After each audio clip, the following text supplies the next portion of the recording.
Hola, hola, ¿qué tal? ¿Cómo les va? Muy buenas noches. Bienvenidos a Quien Sos. Hola, Charlie, ¿cómo andamos? ¿Qué tal? Buenas noches, Diego. Muy bien, acá un poco pasados por agua, pero... Sí, gomoso hoy el día, como me decías antes.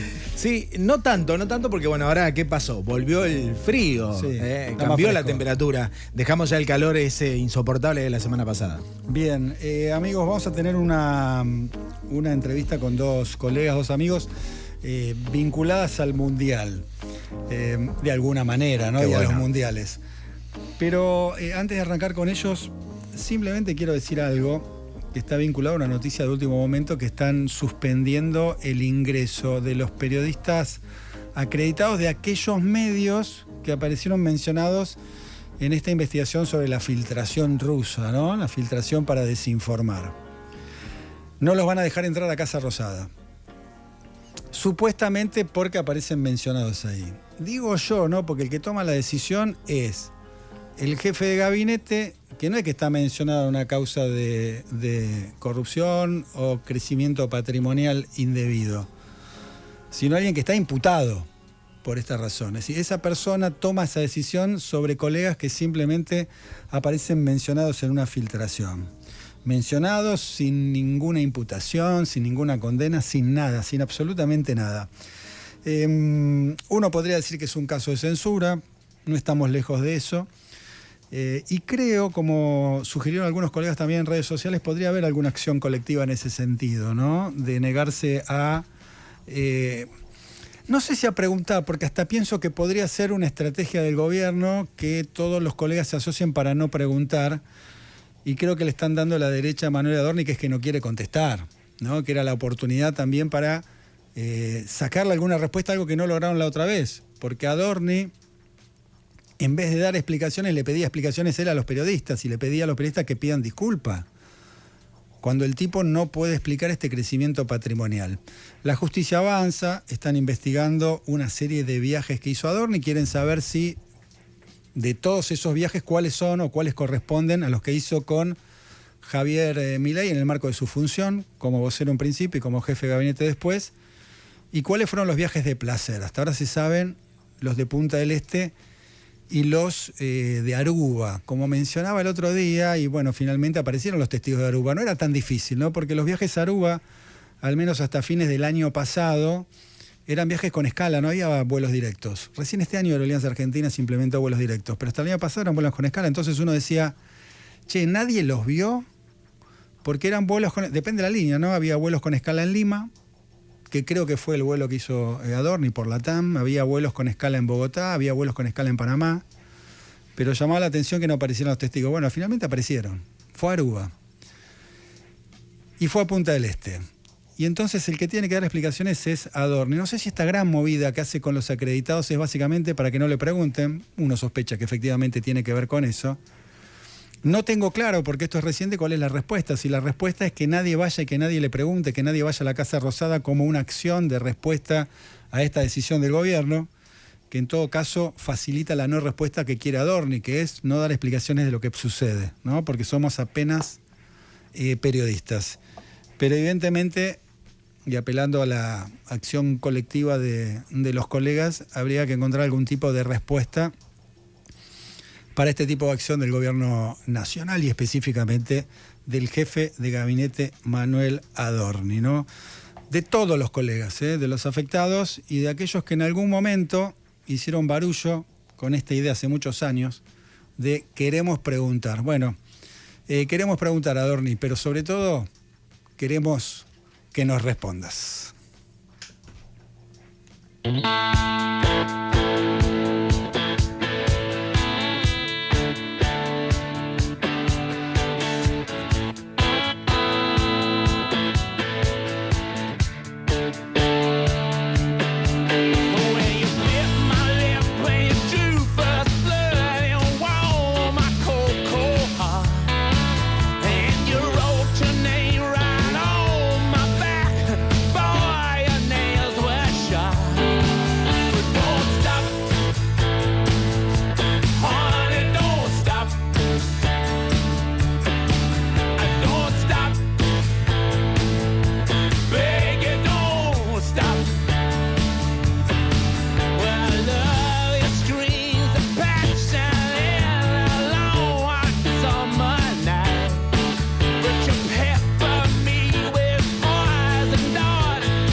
7 de la tarde, 8 minutos. Estamos haciendo Quién Sos aquí en Radio con Vos, con Charlie, con ustedes. Sé que pueden escribir o llamar a dónde. A nuestro WhatsApp 115-379-8990. 115-379-8990.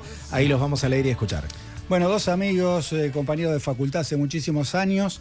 Lo vamos a presentar de manera formal. Leonardo Torresi, está a mi izquierda, escribió, editó y guionó sobre fútbol, crímenes, viajes y personalidades de la cultura y el espectáculo en Clarín, la revista Viva, Radio Nacional, Canal 9 y Perfil.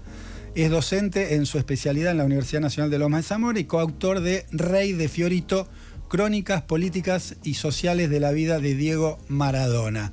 Y a mi derecha lo tengo a Ariel Borestein, trabajó en las secciones de deporte de Página 12, Perfil, en Mística, en la revista que salía los sábados en Olé. Es autor de Don Julio, la biografía no autorizada de Julio Grondona, y de Los muchachos futbolistas sobre el fútbol en el primer peronismo. Junto al cineasta Damián Finbar realizó el documental Pelotero del Mundo, que registra el fenómeno del fútbol infantil de exportación en Rosario. Esta es la formalidad. Después son dos amigos a quien le doy la bienvenida. Gracias por estar con nosotros acá en el programa. ¿Cómo andan? ¿Todo bien? Bien, gracias, Diego. ¿Todo en orden? Bueno, los muchachos tuvieron una idea muy atilada para estos tiempos, porque claro, se viene el Mundial y escribieron 100 historias asombrosas de los mundiales. ¿Querés mostrarlo? Mostrarlo a cámara para los que están en el stream, lo pueden ver, la tapa. A ver, que no tengo mucho hábito acá. Ahí vamos, está perfecto. Ahí está perfecto. 100 historias asombrosas de los mundiales, muchas perlitas, ¿no? De distintas características que nos van a contar y nos vamos a ir adentrando muy de a poquito también en las historias de los mundiales. Vamos a arrancar por Santos Sudarios, ¿no? La camiseta más legendaria, pone el título, le inventó un chico de 18 años. ¿De qué estamos hablando? Bueno, hablamos de la camiseta de Brasil, ¿no? Porque ahí hay un dato que mucha gente podría llegar a pensar, que Brasil tuvo siempre esa camiseta amarilla y verde, ¿no? Pero no fue así. No fue así. En los primeros mundiales, desde que empezaron la historia de los mundiales, hasta la Copa de 1950, la famosa Copa del Maracanazo. Del Maracanazo. Ahí Brasil en el Maracanazo no usó una camiseta amarilla con vivos verdes, sino una camiseta blanca. Hasta entonces usaba camiseta blanca, como mucho con un vivo azul, pero blancas. Todo blanco. Todo blanco y sí, y algún vivito azul ahí, qué sé yo. La cuestión es que, bueno, el Maracanazo fue una estrepitosa desilusión para la selección de Brasil. Sí. Entonces, bueno, cuando termina ese mundial, dice, bueno, acá hay que hacer borrón y cuenta nueva, tenemos que empezar de cero, y como parte del proyecto del nuevo Brasil era cambiar la camiseta. Y bueno, ¿Y ahí? ¿Cómo hacemos? ¿Cómo hacemos? ¿Qué colores elegimos? ¿Sí? Bueno, claro, uno se inclina siempre por el color de la bandera, ¿no? Bueno, exactamente. Pero ahí hay varios colores, Brasil tiene varios colores, ¿no? Predomina el verde. Sí. Después el amarillo y el azul, son esos tres. Bueno, hay un poco de blanco también. Claro, ¿no? porque recordá que tiene ese mundo ahí, que tiene una bandita blanca y unas estrellas. Bueno, la cuestión, esa fue la consigna de un concurso que publicaron en un diario de diseñadores para hacer la nueva camiseta de Brasil, inventar, crear. O sea, eso no lo decide la Asociación Brasileña de Fútbol, la convoca, sino que convoca. Sí. Se presentan 300 personas al concurso, y con bocetos y qué sé yo, y la gana un pibe que tenía 18 años, que era un diseñador, un dibujante de pueblo, digamos, que se llamaba Aldir García Schli. Murió hace pocos años, se llamaba, y claro, y el tipo gana porque tiene una gran idea. Era un despelote combinar los 4 colores en una camiseta. Imaginemos una camiseta con 4 colores, ya es rara. La tricolor ya es rara, ¿no? ¿Y qué hizo? La distribución entonces, en pantalón y en las medias. La idea hizo un montón de bocetos y uno fue distribuir los colores. Entonces, el verde y amarillo, el amarillo y el verde en la camiseta, el pantalón azul y las medias blancas. Bien, y cómo, la pregunta es, ¿cuál fue la explicación en todo caso de este pibe de 18 años?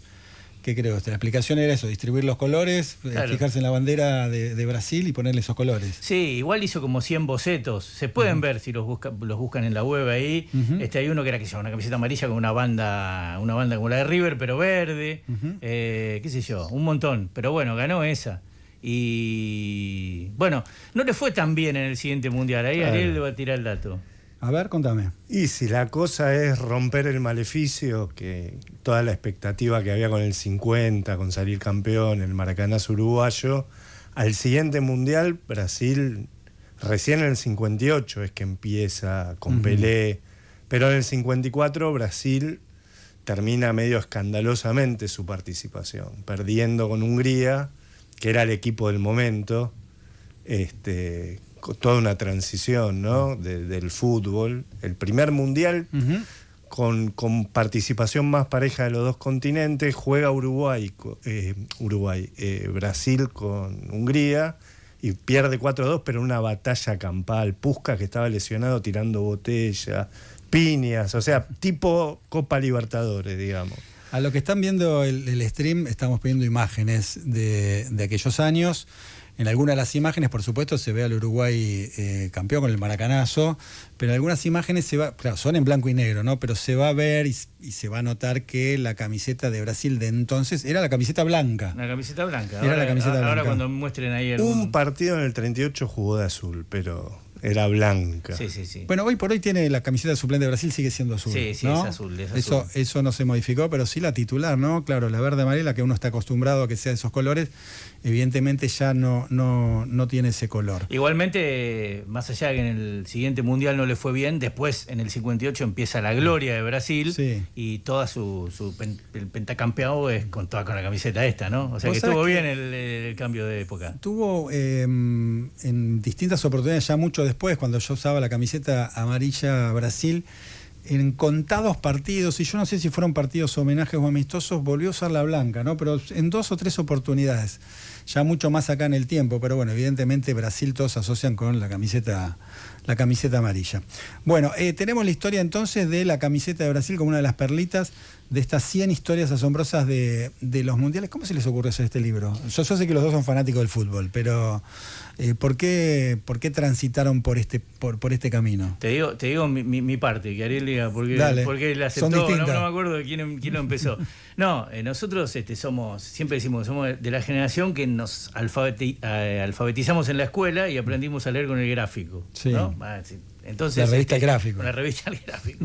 Y, no con una filmina. Y bueno, nada, y el gráfico, esa revista nos traía historias de todo el mundo, ¿no? Y los mundiales eran el momento culmine, ¿no? Que aprendíamos los países, la bandera, qué sé yo, cómo eran los jugadores, los colores. Y entonces, nada, para nosotros esto es como coleccionar figuritas, como juntamos figuritas, pero en vez de figuritas, historias, porque como es nuestro oficio contar historias, es como un álbum de figuritas escrito. Está bien, es como seguir con esa pasión de chico de juntar tal cual, figuritas. un juego de niños, un juego de niños, pero ya de grande. Y sirve para cambiar figuritas, para trabajar de a dos. O sea, es un lindo proyecto para hacer de a dos. Viste esto, viste aquello, no, pero esto era así, no era tan así. Vamos a investigar un poco, fíjate. Y digamos que sin dejar de ser un laburo es divertido y hacerlo con un amigo. Bien, vamos a la segunda historia. Le pusieron batacazos, la primera sorpresa de los mundiales. ¿Esto es 1950 también? Sí. 1950, ¿sí? Sí, a ver. ¿Quién la quiere contar? Arranco en la dimensión del batacazo. Inglaterra hasta ese mundial estaba fuera de la FIFA. Se paraba como la selección inventora del fútbol, cosa que es cierta, el país inventor del fútbol, pero en todo el lío original del fútbol que había, que se mezcla con la lógica del olimpismo, decía amateurismo, profesionalismo, Inglaterra queda como un poco orgullosa por fuera, al principio con posiciones media radicales de no queremos plata, cuando ya existía el fútbol marrón en la década del 20 con plata bajo la mesa. Entonces, entre que los primeros mundiales, los europeos no vinieron a Uruguay prácticamente, Uruguay no fue a Europa, Argentina en el 38 tampoco, salvo Brasil. El del 50 tenía una cosa de primer mundial, pero tampoco fue del todo, pero Inglaterra ya se suma. Y de hecho ese año en la Argentina se estrena la película Escuela de Campeones, que Argentina separa toda la referencia para medirte mundialmente en Inglaterra. ¿En dónde estamos en el fútbol? Se medía con Inglaterra. Los creadores del fútbol. Claro. Y en la Argentina los que lo trajeron, ¿no? Y incluso el peronismo haciendo esas películas muy, muy, muy elogiosas hacia la cultura inglesa. Y bueno, ese país vuelve y pierde con Estados Unidos, que todavía no logra instalar el fútbol. O sea, va a ser su segundo mundial. Ya tuvo a Pelé, ahora tiene a Messi, qué sé yo. Y no termina de ser su deporte. Y esa Inglaterra pierde con Estados Unidos. Claro, ahí la historia es que, obviamente, un partido, si bien Inglaterra debutaba en ese mundial, era potencia. Estados Unidos Inglaterra era la madre patria de Estados Unidos. Y les tocó jugar, y la lógica era que Inglaterra vapuleara a Estados Unidos. Pero no se dio así el partido. Estados Unidos ganó 1-0, pero la historia más interesante acá es la del autor del gol. Porque el autor del gol de Estados Unidos fue un haitiano. Ajá. Un personaje nacido en Haití, que ahí los que miran el streaming estamos poniendo imágenes, ¿no? Andaba por ahí. Joseph, ¿se llama? Se llama Joe Gaethens. Gaethens. Era haitiano. Pero es Joseph, ¿no? Sí, es un apócope, Joe. Pero, ¿no? Pero era conocido por Joe. Okay. Y era un niño bien. Un hijo de familia rica de Haití, ¿no? Digamos, terrateniente, productora, no sé. Y entonces lo mandan a estudiar a Estados Unidos, un pibe, lo mandan a la Universidad de Columbia, un pibe haitiano, tenían guita, digamos. Entonces va a estudia contabilidad, qué sé yo, pues se pone a jugar al fútbol y claro, Estados Unidos no era un país con tradición y se destaca, tanto que se destaca que empieza a jugar en la selección de Estados Unidos, el haitiano. Y van al Mundial y hace este gol, el amigo Joe. Bueno, después él se va a jugar a Francia, que era el país obviamente de Haití, digamos, Haití había sido colonia francesa, entonces era como la ligazón deportiva. Juega en Francia, vuelve en un momento y se da el gusto de jugar un partido para la selección de Haití, en una eliminatoria, que era lo que él quería. Se retira, pero ya convertido en una especie de dandy, un tipo que las publicidades de Palmolive, de jabones, de perfume las hacía él, ¿no? Era un dandy. Una estrella. Una estrella que excedía al fútbol. Claro. Un señor rico, futbolista, tenía todo a favor. Pero ¿qué pasa? Ahí los parientes de él, la familia, estaban metidos en política, digamos. Y ahí es cuando empieza la dictadura, la primera de los Duvalier, el papá Doc, después fue Baby Doc, ¿se acuerdan todo ese proceso? Y bueno, la familia eran opositores al régimen dictatorial de los Duvalier. Y los perseguían y qué sé yo, entonces en un momento deciden exiliarse. Y le dicen a Joe, che, venite con nosotros, fueron a Estados Unidos, venite con nosotros. Y le dice, no, si yo soy un divo, no me va a pasar nada.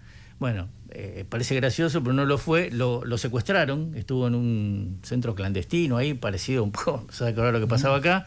Algunos lo vieron, fueron testigos, pero está desaparecido. En 1964 desapareció. Así que es un jugador mundialista desaparecido, ¿no? Hoy no creo que no hubiera vivido por la edad, pero bueno, desaparecido desde 1964. Y nunca más se supo nada de él. Nada de él. Bien, él pensaba que ese divismo lo iba a salvar del contexto político de entonces. Tal cual, pero no fue así, ¿no? Subestimó la situación. Bueno, nada, quedó la leyenda. Bien, ahí está, tenemos la historia de la camiseta de Brasil, la historia de Joe. ¿Cómo es el apellido? Gaethens. Es imposible pronunciar. No sé, bueno, es francés, qué sé yo. Pero está bien así pronunciado. Debe ser. No sabemos, bueno, debe ser por el estilo. Bueno, estamos con Leo Torres y Ariel Borestein, haciendo el repaso de este laburito que hicieron, lo dije cariñosamente en diminutivo, 100 historias asombrosas de los mundiales. Laburito porque son como perlitas, ¿no? Un poquito la idea es ir repasando y adentrándonos en el mundial, en esta previa del mundial que se viene, con algunas historias asombrosas, como ellos dicen, y muy, muy peculiares. Bueno, vamos a la tercera. ¿Sí? Nosotros vamos alimentando un poco la pantalla, aquellos que ven por stream, con algunas imágenes. Esta está buenísima, esta que van a contar es buenísima, es un escándalo. La verdad que no me acordaba. Lo hablé previo a hablar con los chicos y la gente más grande tenía algo de referencia. Sí, yo me acuerdo, pero por ahí los más chicos no tienen ni idea de esto que pasó y que van a contar, que es el jeque que anuló un gol y salió aplaudiéndose a sí mismo. Año 1982, ¿82 que fue el Mundial de España? El Mundial de España. Mundial de España. ¿Qué pasó? ¿Querés poner la canción ahí? Sí, está. Dale, poné la canción. Tenemos que era la canción mundialista, ¿no? La que estamos poniendo. Marcha. Era la marcha, entonces.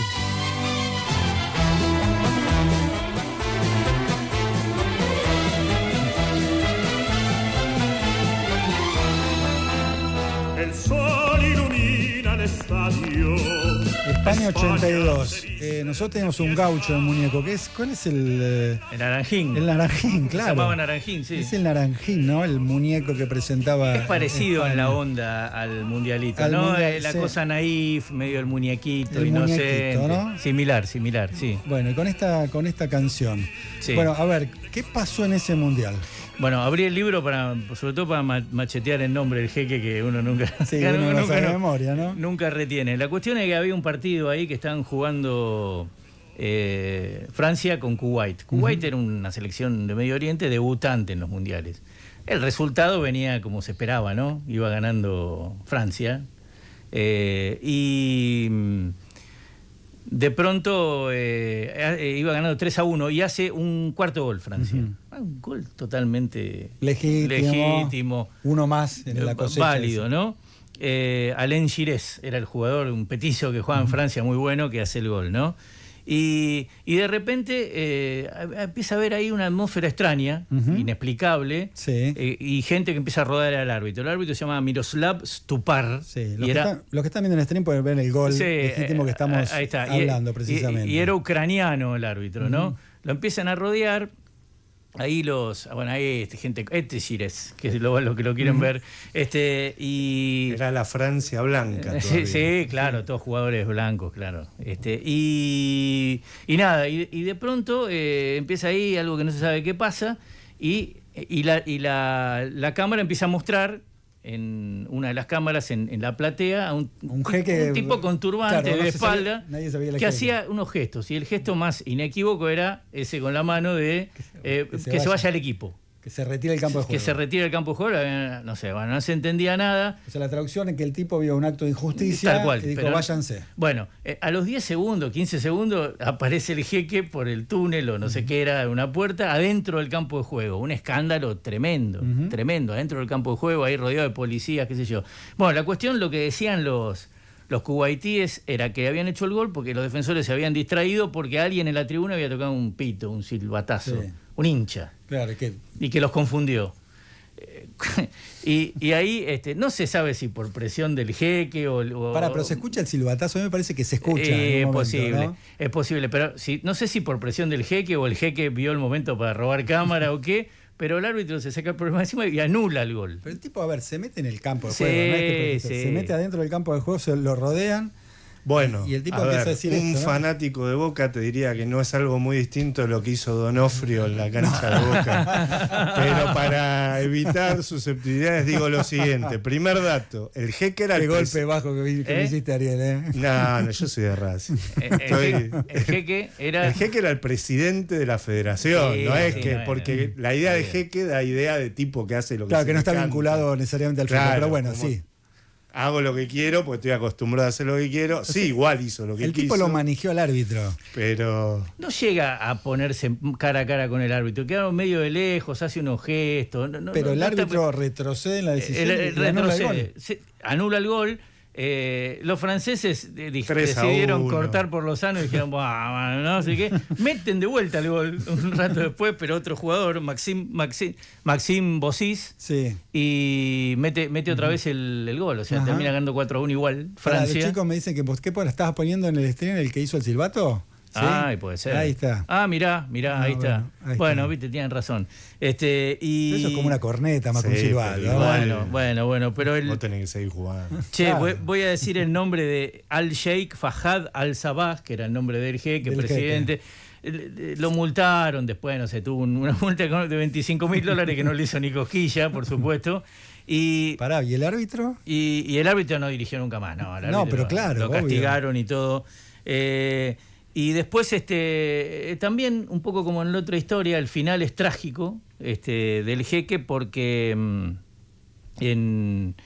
la Primera Guerra del Golfo Sí. participa de las acciones bélicas porque era el hermano del líder en ese momento y murió baleado el 3 de agosto de 1990, Ujú. baleado, y el cuerpo fue paseado por sus opositores en un tanque por las calles ahí de No. la capital del Kuwait. O sea, contamos 3 historias, ya hay 2 muertos. Sí, Los 2 protagonistas muertos. de la 3 Bueno. hay 2 muertos. Bueno, pero acá, entiende todo. Muerte, Sí. gloria, muerte, trampa, esperpento, ¿no? En este caso. Bueno, todo está reflejado acá Hay algo en que- estas 100 historias asombrosas de los mundiales. Que ¿Hay? quiero decir de contexto, nada más breve, es que estas historias asombrosas, si ocurren en el Mundial del 30, 34, bueno, era, digamos, la prehistoria, la organización era menor, puede pasar cosas raras, ¿no? Sí. Hoy no pasan estas cosas. Ya hay tanta seguridad, tanta previsibilidad, tanta organización, tanto celo por la organización, casi no pasa. Estas no, pero pueden pasar otras cosas. Pero Ahora. lo más excitante es que Messi diga anda para allá y que no es nada de eso, ¿no? Al lado de un jeque que se meta.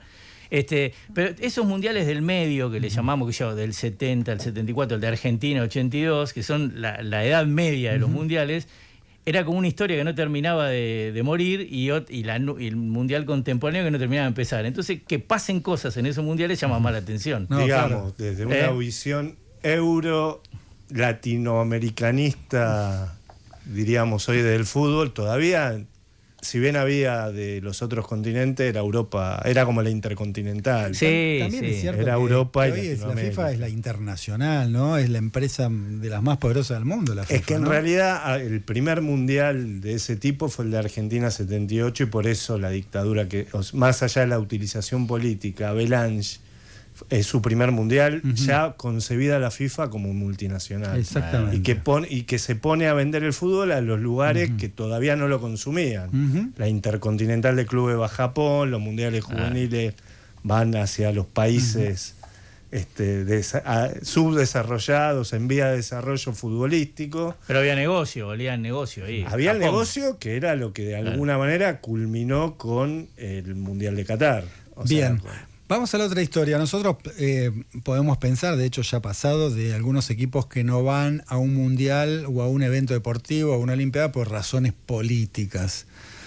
Pero en este caso estamos hablando de un país que se pierde un mundial no necesariamente por razones políticas, no podía plantearlo en esos términos, aunque siempre hay algo de política en estas historias, pero porque querían jugar de una manera particular que nadie jugaba de esa manera, ¿no? Yo digo la palabra descalzos y usted me tiene que contar esta historia que pasó en el Mundial 1950. Claro. En 1950. ¿De qué estoy hablando cuando digo descalzos? Bueno, el título de la historia de nuestro libro es Descalzos o nada, ¿por qué la India se perdió un mundial? Que en realidad no jugó el mundial, es una historia de un mundial, pero están en el capítulo del libro que se llama Ausencias. Son equipos que por alguna razón estuvieron ausentes de los mundiales, pudiendo haber estado. Ausentes hubo muchos, digamos, que no llegaron nunca, pero algunos podrían haber estado. Propia, o por alguna cuestión decisión especial no estuvieron, ¿no? Y bueno, y una de estas fue la baja de la India del Mundial de Brasil, que fue insólita, pero además colaboró con el desbarajuste organizativo, porque estaba todo armado con la India, después tuvieron que armar los grupos de nuevo y qué sé yo, ¿no? Bueno, hacía 3 años que la India se había independizado del Reino Unido, era colonia británica, Sí. hacía 3 años, del 47 es la independencia, y en los Juegos Olímpicos del 48, ya apenas nuevo el país, digamos, el equipo había sido sorpresa, había perdido en los octavos de final con Francia. Para hacer la India era un resultado bastante espectacular. Pero había un detalle que los distinguía, que jugaban descalzos. Porque no sé, porque les parecía mejor jugar descalzos, porque dominaban mejor la pelota, ¿no? tenían la costumbre. Como pasó con los atletas después, a otro nivel, ¿no? Porque no hay contacto físico en el atletismo. Pero querés que te cuente, te voy a decir algo personal, pero no tiene nada que ver, pero en unas vacaciones en Brasil, éramos un grupo argentino, había un grupo de brasileros que jugaban descalzos. Y nosotros jugamos con zapatillas como se debe, claro. como podemos. Sí, sí. Nos dieron un paseo, los brasileros. Son idiosincrasias. Son idiosincrasias, son La costumbres. playa. Es cierto que hay un reglamento en el Mundial, más allá de las costumbres, se imponía esto, y es riesgoso jugar, ¿no? Un equipo con botines y el otro descalzo, pero ellos querían jugar descalzos. Pero todavía en esa época, por ejemplo, me acuerdo dichos de la edad de mi viejo, de tal jugador era un crack, pero no se podía calzar los botines. De gente que jugaba al fútbol en zapatilla en el potrero y no pasaba el umbral de ponerse los botines. Los botines era como jugar, era como, no sé, con zapatillas de astronauta. No, pero era muy común, así como se decía, el hermano era mejor, se decía, no, este era un crack, pero no podía jugar con botines. Y bueno, mira, país... India tenía que jugar, para ir al Mundial tenía que jugar un partido eliminatorio con Birmania, se llamaba el país, ahora se llama Myanmar, Sí. hace un tiempo ese es el mismo país. Y Birmania desistió de jugar, no sé, no quiso ir, era esa época pasaban esas cosas. Y entonces ahí le quedó el lugar a la India, y la India ahí planteó, no, por nosotros jugamos descalzo, no se puede, bueno, no hubo nada, forma. no hubo forma. Y ahí, entre esa decisión de la India y de varios países europeos que todavía era la época de la posguerra, tenían problemas económicos los países y necesitaban guita y por problemas económicos se bajaban, ¿no? Porque era una inversión ir a jugar la Copa. Se bajaron unos cuantos equipos. Por eso en el Mundial de Brasil jugaron 13 equipos, menos que en el Mundial del 38, que había sido 12 años antes. O sea, fue un Mundial de 13 equipos. Mundialito. Quedaron zonas con 2 equipos solo, que jugaron un partido solo, y cosas así. Por ejemplo, el grupo 4 quedó integrado por 2 equipos y se decidió que se resolviera en un partido. Claro. En que Uruguay le ganó 8-0 a Bolivia y pasó de ronda. Bien, estamos con Leo Torresi y Ariel Borenstein. ¿Quién quería hacer una pregunta? ¿Charlie, nuestro operador? Sí. Dale, Charlie, te escuchamos. Claro, pregunta si Diego Armando Maradona inaugura la era moderna o contemporánea. Yo creo que en realidad inaugura la figura del héroe. Quizá estuvo Pelé como el rey, pero Brasil salió campeón en el 62 sin Pelé. Pelé se lesiona el primer partido, lo lesionan y Brasil sale campeón igual. Lo que decía antes, el primer mundial moderno de concepción es el de Argentina 78, con la FIFA ya diciendo, esto es un negocio, tiene que llegar a todo el mundo. Es una transición, ¿no? Pero Maradona en realidad representa el primer héroe. O sea, no son 2 o 3, son muchos que decían después del Mundial 86 que si Maradona jugaba con cualquier otra camiseta era campeón ese equipo. Bien. Que por ahí es exagerado, pero Sí. hasta el día de hoy el gol con los ingleses es el gol soñado, el gol de todos los tiempos. Mira, hubo muchos comienzos. El del 70 fue el primer mundial televisado para todo el mundo, todo el mundo, ¿no? En directo. Había habido otros, pero se televisaban en pocos países, indiferido, medio. El primer mundial televisado de verdad. Después el de Estados Unidos del 94 fue el primer mundial en un país que no tenía tradición futbolera. Ya fue una cosa más comercial. Contradictoriamente es el que más entradas se vende. Sí, el que más entradas se vende, por producto del marketing y todo esto. Por ahí el Mundial de Italia, que todos los recordamos con bastante nostalgia. Sí, porque tiene el mejor tema de ¿no? la canción. La mejor canción. Pero además, por ejemplo, fue el último Mundial del bloque soviético. Argentina jugó con la Unión Soviética, jugaron con Yugoslavia. Con Yugoslavia, jugó Checoslovaquia. No, pero además el de Italia era en el momento que el fútbol italiano era lo que hoy es la Premier. Ahí va, Todos los mejores jugadores, Sí. Maradona y Platini y Zico, o sea, habían jugado en Claro, Italia. pero vos pensás que en el 89 cae el muro, se disuelve la Unión Soviética después, 1 año y algo después, o 2 años, y cuando llega el Mundial del 94 ya era el otro mundo. Ahí es el fin de una etapa del mundo, el de Italia. Bien, 7 de la tarde, 37 minutos. Escuchen este tema. Subilo, dale, Charlie. A cambiare le regole del gioco. Con este mejor tema de los mundiales nos vamos a ir a una tanda y después seguimos hablando con Leo Torresi y Ariel Borenstein. Vamos a hablar de más perlitas de los mundiales. Senza frontiere, con il cuore in gola. E il mondo in una giostra di colori. E il vento accarezza le bandiere. Arriva un brivido e ti trascina via. E sciogli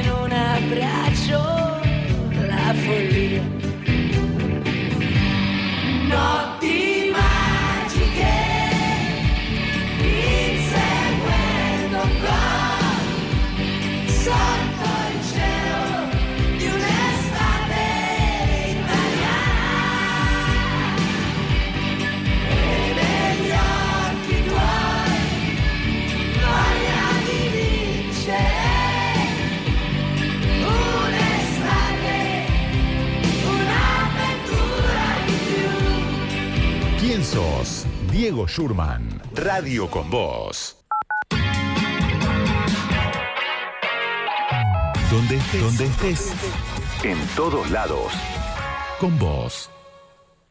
En Pilar contamos con Mimuni, nuestra herramienta digital de atención ciudadana para solicitar turnos, realizar trámites y gestionar reclamos de manera ágil y cercana. Descárgate la app o chatea con nosotros por WhatsApp a través de 11 52 38 68 64, las 24 horas del día. También podés acercarte a cualquiera de nuestros puntos Muni de lunes a viernes de 8 a 18 horas y los sábados de 9 a 15 horas. En Pilar seguimos acercando el Estado a todos y todas las pilarenses. Pilar presente con futuro. Cámara de Diputados de la Provincia de Buenos Aires. Seguinos en nuestras redes sociales y entérate de nuestras actividades.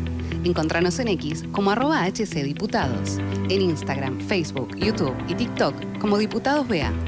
También podés visitar nuestra página web y suscribirte a nuestros canales de difusión en WhatsApp y Telegram. Legislatura porteña. Entérate de todo lo que estamos haciendo. Ingresá a legislatura.gov.ar para saber más. Nos une la ciudad. ¿Sabías que con tu aporte podés brindar evidencia ante un delito o informar sobre algún problema en la vía pública? Encontrá esta opción en la app Mi Alerta Quilmes. Si no la tenés, descargala y hagamos un Quilmes más seguro. Quilmes Gobierno. Desenchufa el cargador del celular cuando no lo estés usando. Cuida la energía. Sumate al cuidado del planeta. Edenor.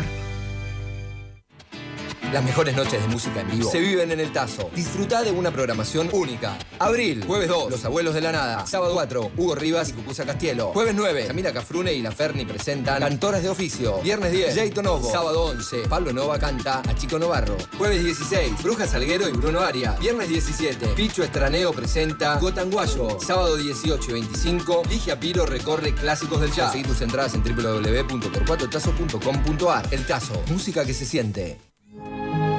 Linda en el pasado, linda en el presente, linda para siempre. Buenos Aires, la ciudad más linda del mundo.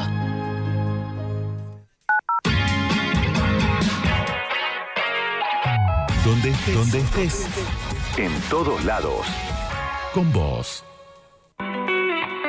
¿Quién sos? Diego Schurman. Todos los lunes, una historia nueva para contar. radioconvos.com.ar.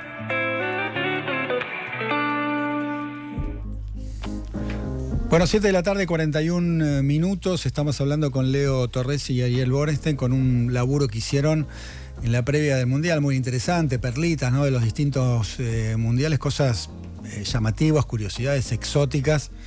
Se llama 100 historias asombrosas de los mundiales. Y nos vamos a meter en el año 1974, ¿no?, que pasaron muchas cosas en los mundiales, pero también en la política y la política nacional. Me dicen los muchachos, escucha esto que decía Estela Martínez de Perón. Continental y universal. Con gran dolor debo transmitir al pueblo el fallecimiento de un verdadero apóstol de la paz y la no violencia.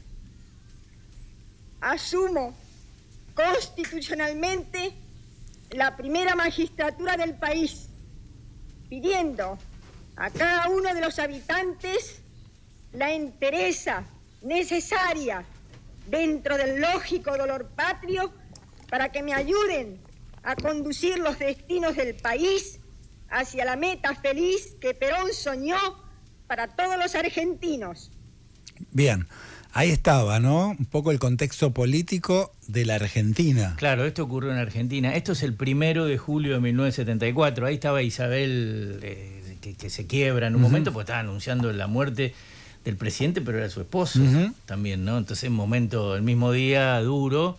Y esto, bueno, sucedió en la Argentina, la muerte de Juan Domingo Perón, pero en el mismo momento se estaba jugando en Alemania federal en aquel momento, pues estaba dividida en Alemania federal y oriental, que eran la capitalista y la comunista, el Mundial. Y Argentina participaba del Mundial. Es más, el día anterior a la fecha del fallecimiento de General Perón, había jugado Argentina y había perdido con Brasil 2-1 y había quedado eliminada del Mundial, digamos, porque ya no tenía... Pero este era el partido, el partido del morbo, la de las Alemanias. Sí, el de las Alemanias, sí. Eso es un poco antes de la primera ronda. Claro, el de las Alemanias es en la primera ronda, donde por una cuestión del sorteo, la única vez que jugaron en los mundiales las dos Alemanias, quedaron en el mismo grupo. Entonces juegan, se lo llama el partido del muro porque estaba el muro de Berlín dividiendo en la ciudad capital, digamos, pero de alguna forma simbólicamente los dos países, y juegan este partido. En teoría, y si uno ve las imágenes, aunque sea una síntesis, era superior a la Alemania de camiseta blanca a la Alemania occidental. Tuvo más chances, jugó mejor aparentemente.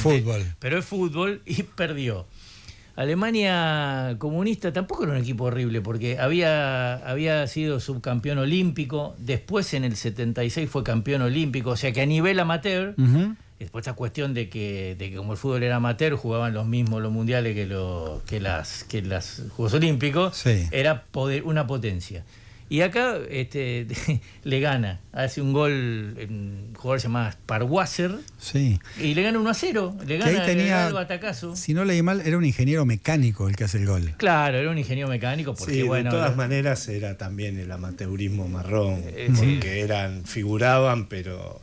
Estaba todo armado para que compitan. O sea, eran competitivos. Claro. No es un equipo formado por profesionales de otra actividad que los juntaron y hicieron jugar a la pelota. Los hacían figurar como pasaba en la sociedad capitalista previa a la profesionalización. Sí. Los hacían figurar como que laburaban, pero entrenaban normalmente y vivían distinto del resto de la sociedad. Yo digo que este gol de Sparwasser, que en algún momento en las imágenes va a aparecer, entre tantas chances que tuvo Alemania Federal, que agarraba los goles, muy lindas las escenas, por otra parte, la gente ahí. Muy buena calidad de imagen del Mundial 74. En Berlín actualmente hay en la ribera del río Spree, que es el que cruza Berlín, hay un museo que se llama DDR Museum, el museo nostálgico, qué sé yo, de la Alemania comunista. ¿Y resaltan este hecho? Entonces ahí vos vas y es como una especie de feria entonces puedes entrar a una habitación como vivían los alemanes.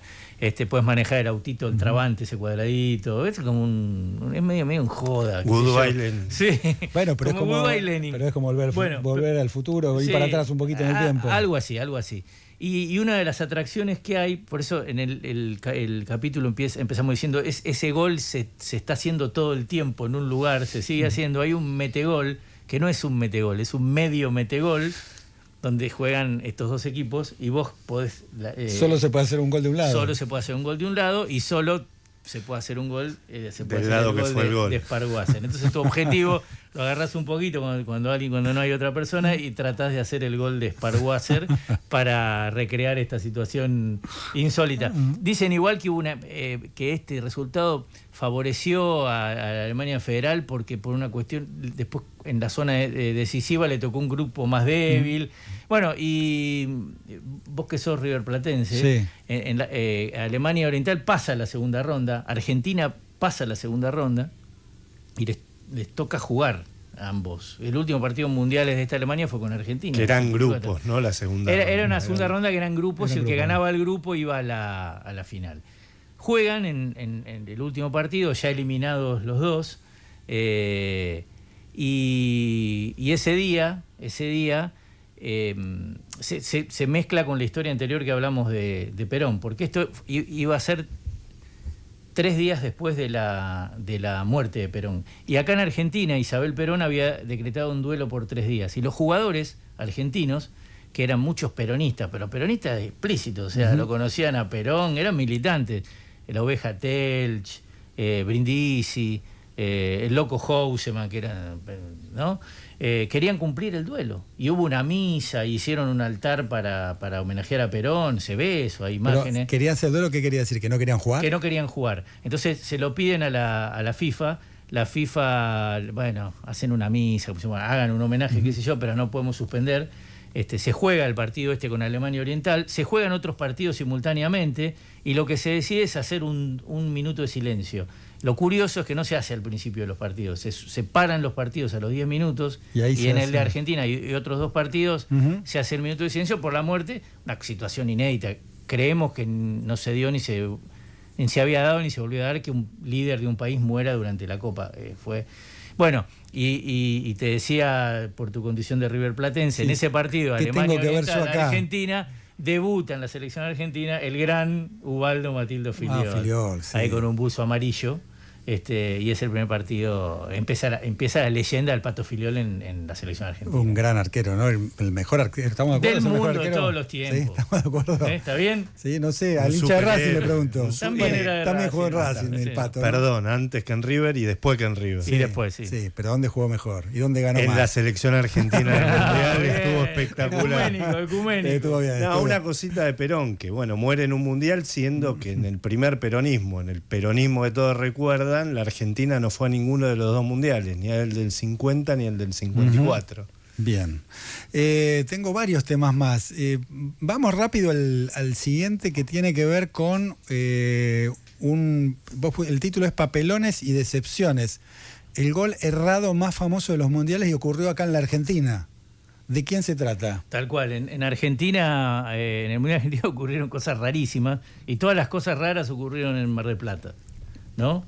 Desde un partido famoso donde Francia usa una camiseta de Kimberley porque no habían llevado 2 camisetas blancas, Francia y Hungría, que tienen que ir a buscar unas camisetas verdes y blancas, famoso. Después un gol anulado. Kimberley es un club local de Mar del Plata que le presta la camiseta, ¿no? Esa fue una, que está en el libro, obviamente. Otra que le anulan a Brasil el gol de la victoria, el árbitro pita cuando había cabeceado Zico y antes de que entre la pelota. Sí, esa famosa, también pasó Mar del Plata. Y esta otra, el trío Mar del Plata, increíble, que es el que nosotros le decimos, pero mucha gente también, el gol errado más famoso de los mundiales. Se erran muchos goles en los mundiales, no es que haya sido pero tiene algo que si lo vemos... Sí, el que lo puede ver en stream que lo vea porque es realmente increíble. La cuestión es que... El arco es grande, ¿no? Contémoslo lo que nos están viendo. Bueno, ¿se queda a cuántos metros el arco? Juegan España y Brasil, el partido va 0-0, un centro desde la derecha. El arquero... Otro tiempo, porque Brasil jugaba sin arquero, le sobraba. Claro, el arquero sale a cualquier lado. De todos modos, Leao, el arquero, era una leyenda. Sale mal en esa, le cae la pelota atrás. Había un jugador de Santillana, de España, que era un eximio cabeceador. El tipo salta, la baja para el medio y aparece Julio Cardeñosa. El tipo acá... Gol puede errar cualquiera, pero el tiempo del que dispone, controla la pelota, da 2 pasos para adelante. Contemos que estaba, no sé, a 3 metros. Un poco adelante del área chica, ponele por ahí. Tiene tanto tiempo, 2, 3 segundos, ¿no?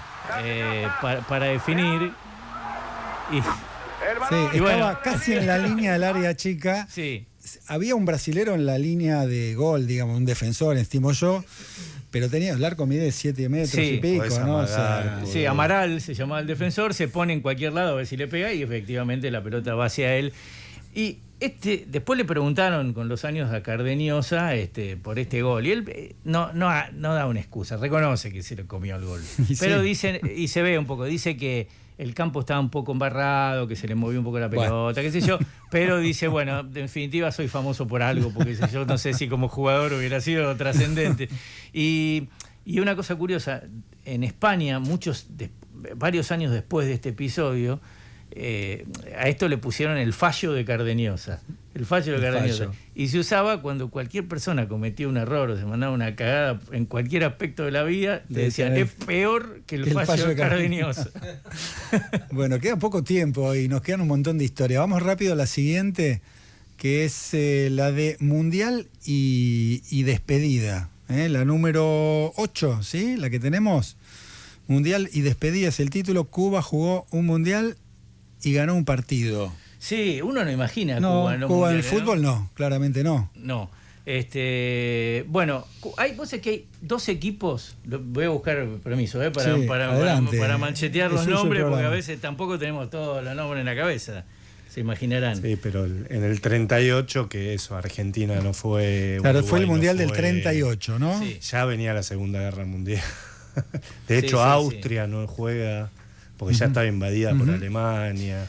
Si yo te pregunto, Diego, acá los muchachos, ¿cuáles son los 2 equipos que hace más tiempo que no juegan un mundial? Quiero decir, equipos que jugaron alguna vez y que ahora hace más tiempo que no juegan. Y ahora tengo que decir Cuba. Bueno, Cuba es uno, y hay otro que hoy ese país se llama Indonesia, pero en aquel momento se llamaba Indias Orientales Neerlandesas, o puede ser holandesas, neerlandesas, parecido, lo mismo, que jugaron los 2 equipos ese mundial, el 38. Bueno, los neerlandeses pasaron de largo, pero en Cuba en aquella época, en la década del 30, era más popular que lo que fue después. Digamos, después se instaló más el béisbol, ¿no? Los cubanos son más de otro deporte, ¿no?, que el fútbol, pero en aquel momento sí. Y bueno, también por estas cosas de ese momento Cuba termina llegando por default, porque iba a competir con 2 equipos que eran Costa Rica y la Guayana holandesa, que se bajan. Por estas razones de que se bajaban porque no tenían guita o no sé, de organización.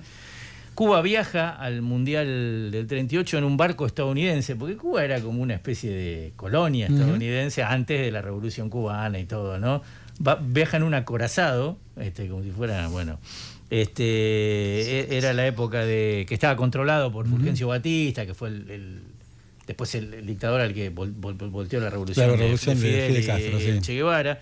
Y bueno, y va a ese mundial, y en la primera ronda, que se disputaba con un choque eliminatorio, empata con Rumania el primer partido. Hay algunas imágenes buenísimas, fílmicas ahí de ese partido. Las pusimos, ¿no? Hace un ratito, las vimos, las de Cuba. Y en esa época, si el primer partido empataba, así iba a ser un desempate. Juegan un segundo partido con Rumania y ahí le gana Cuba. Con una situación insólita. Tenían un arquero... O sea, no solo jugó mundial, sino que ganó un partido. Sí, ganó un partido. Tenían un arquero que se llamaba Benito Carvajales, que además era locutor, periodista, relator, algo de eso. Juega el primer partido y cuando tenía que jugar la revancha, recibe una oferta de una radio para comentarlo. Y le dan más guita y decide pasar de arquero a comentarista. No lo juega. Son laburantes. No lo juega y juega Juan Aira, el arquero suplente, el segundo partido, que es el que gana Cuba, ¿no? El único partido que gana Cuba en la historia de los mundiales. Le ganó 2-1. Llegó a los cuartos de final, que era un poco como porque eran contra poco equipo, y ahí se comen 8 con Suecia. Pero no importa. Pero el dato es que si contás la clasificación final del mundial, viste que se cuenta el primero Cuba salió séptimo y es el equipo caribeño más exitoso de la historia de los equipos caribeños. Bueno, amigos, nos tenemos que ir, se nos fue el tiempo, quedan un montón de historias, ¿no? Claro. Tenemos un montón de historias que los chicos me habían punteado como para ir repasando.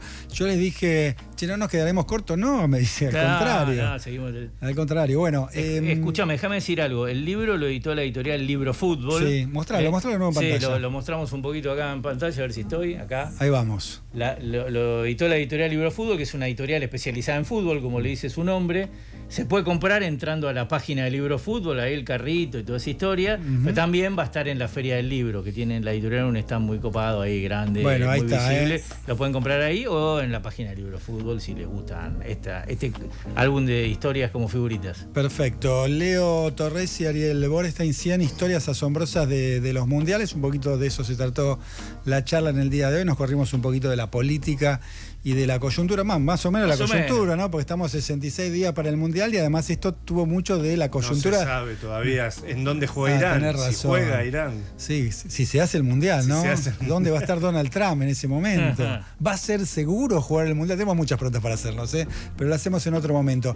Gracias a Charlie en la operación técnica, Valentín en la producción periodística, el otro Charlie aquí que nos está acompañando y que estuvo balconeando este programa, ¿no? Espectacular. Testigo de este programa. Pasé muy bien con Camila Vega también, que la tenemos por allí, yo no la veo en el stream, y a Leo Torres y Ariel Borestein, que nos acompañaron en el día de hoy para hacer este programa con todos ustedes aquí en Radio Con Vos. Nos vemos el lunes que viene, como siempre, 7 de la tarde, para hacer ¿Quién sos? Chau.